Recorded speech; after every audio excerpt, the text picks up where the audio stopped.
Good morning. आज हम हम फंगाई किंगडम की लास्ट जो बाकी रह गई वो ग्रुप डिस्कस करेंगे। ड्यूटेरोमाइसेटिस। ड्यूटेरोमाइसेटिस का दूसरा नाम है फंजाई इम्परफेक्टाई। फंजाई इम्परफेक्टाई क्यों बोलते हैं इसको? क्योंकि उसमें कोई भी सेक्सुअल रिप्रोडक्शन नहीं पाया जाता है, इसीलिए इसको ड्यूटेरोमाइसेटिस बोलते हैं। और सेक्सुअल रिप्रोडक्शन नहीं होने की वजह से उसको ड्यूटेरोमाइसेटिस में रखा जाता है।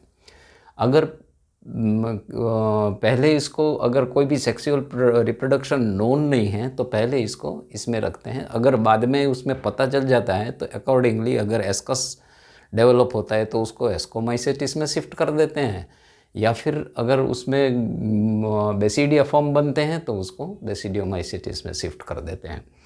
तो basically deuteromycetes is a group known as a fungi imperfecti.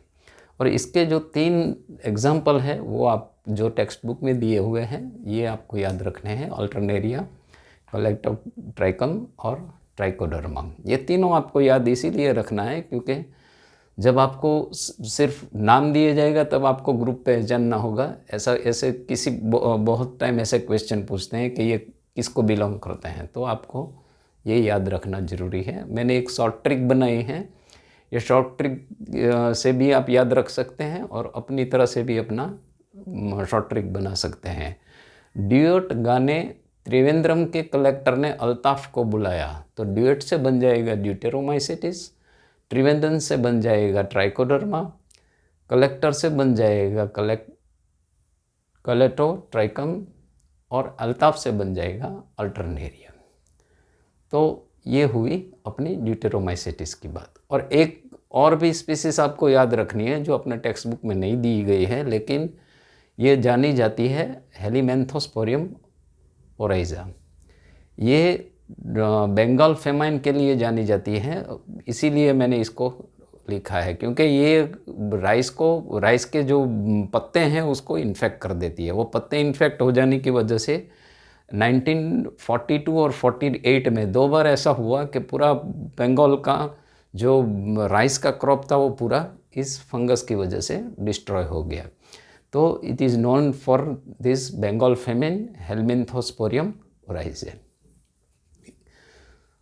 ये हुई अपनी ड्यूटेरोमाइसेटिस की बात। अभी हम थोड़े इसके दूसरे डिजीज़ के बारे में भी बात करेंगे कि अब जहाँ भी स्मॉट है या रस्ट है तो आप समझ लीजिए ये यूस्टिलेगो से ही होता है। यूस्टिलेगो की दूसरी अगर स्पीसीज़ है तो भी स्मट ही होगा।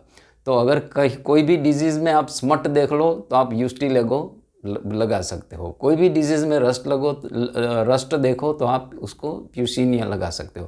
प्यूसिनिया की दूसरी स्पीसीज़ हो सकती है, लेकिन ये नाम अगर है तो आपको समझना है कि ये रस्ट ही है। अगर यूस्टिलेगो है तो आपको समझना कि स्मट ही है, ठीक है। और वाइस वर्सा है कि स्मट है तो यूस्टिलेगो ही है, रस्ट है तो ये ही है, वाइस वर्सा है, ये है तो ये है। और इसको याद रखने के लिए भी एक छोटी ट्रिक बनाई है कि पढ़ोगे तो यूएस जाके स्माइल करोगे, नहीं तो पक्का रसिया जाओगे या रोओगे। आपको जो भी पसंद है रख लो, लेकिन इससे दोनों तरह से आप उसको याद रख सकते हैं। और दूसरा एक फाइटोफोरा इन्फेस्टेंस है। ये दोनों इस ग्रुप से नहीं बिलोंग करती है। मैंने अभी ये वाला ग्रुप ख़त्म कर दिया है ड्यूटेरोमाइसेटिस का, लेकिन इसमें ये जितने क्वेश्चन पूछे गए हैं इसका डिजीज़ के बारे में ये मैं बता रहा हूँ कि स्मट और रस्ट ये एक कॉमन नोन डिजीज़ है जो बार बार पूछा जाता है और इसमें यही दोनों रिस्पॉन्सिबल होते हैं। इसके अलग अलग स्पीसीज हो सकते हैं लेकिन यही दोनों रिस्पॉन्सिबल हैं।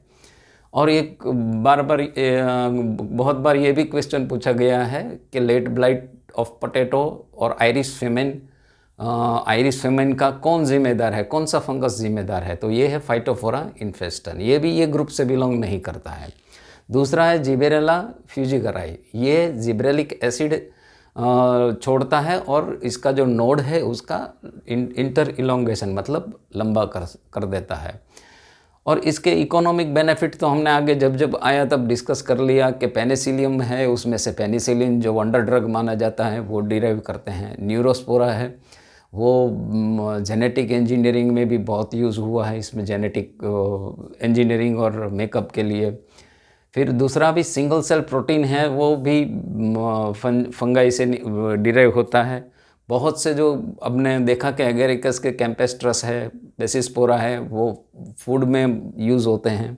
इसमें से बहुत सारे ऑर्गेनिक एसिड है, जैसे फ्यूमेरिक एसिड है, वो स्टोलोनिफर राइजोपस स्टोलोनिफर से आता है।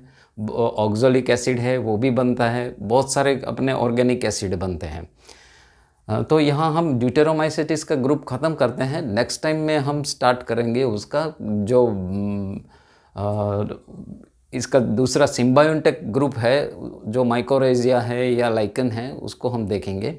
तो आज का ये हमारा टॉपिक ख़त्म होता है यहाँ पे। Thank you very much.